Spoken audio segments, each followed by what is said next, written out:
Good morning, children. Today we are starting with the seventh chapter, that is structural organization in animals. In previous chapter we had completed the plant tissue, and now we are starting with the structural organization in animals, in which the first topic is about the animal tissues. Okay, after that some particular animal and its organization we will see.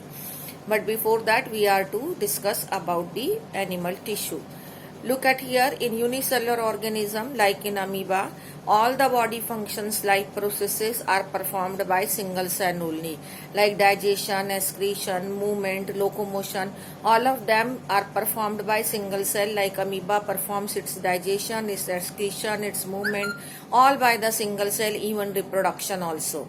But in multicellular organism, like you see, like in hydra or in human beings, the body is made up of many cells. Like in hydra the thousands of cells are there, in human body the billions of cells are there, and they are performing the functions of body, the same life processes, nutrition, excretion.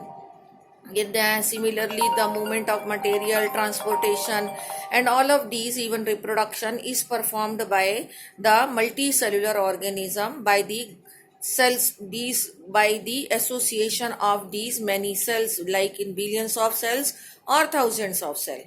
But these cells are not individually performing the functions. Actually, they are present now in groups. So group of cells which are performing the same function, or they are of the same origin, then they are called as what? Tissues. And now you know the various level of organizations are also there. The cell group together to form the tissues, and various tissues then now which are present in a particular part of the body, then they forms the organ. In one organ various types of tissues are there, and various organ group together to form the organ system, and various systems form a individual. Okay, like digestive system, excretory system, reproductive system, nervous system, circulatory system. So various systems are collectively forms a individual. And organs, if we discuss, like digestive system, the stomach is there, small large intestine is there. So that way various organs forms the system, and organs are made up of various tissues.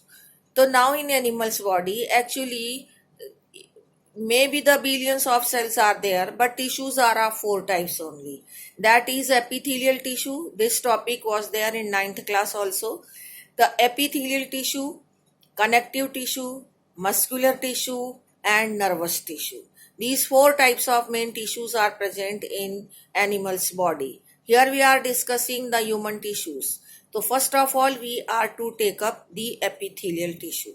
Okay, epithelial tissue, actually it forms the outer as well as inner lining of any of the organ. Suppose this is a one body part is there, like a alimentary canal, you can imagine. So its outer cover is also made up of epithelial tissue, and as it is hollow inside, so its inner lining means inner cover, अस्तर जिसको बोलते हैं, तो inner cover is also made up of epithelial tissue if the organs are hollow. Okay, otherwise that means it forms the free surfaces. If it is towards outside, so it will face towards environment, and if it is towards inside, so it will face towards body fluids. So that way you can say that it forms the outer as well as inner lining of the body organs. Now this epithelial tissue, wherever it is present in various body parts of our body. So wherever it is present, it performs its function accordingly. Somewhere it is performing the function of absorption, somewhere diffusion, somewhere secretion, somewhere protection. So that way the various functions are performed by the epithelial tissue. There are various types of epithelial tissues are also there. So we will be discussing the various epithelial tissue with the help of the notes which I am going to discuss in the next video.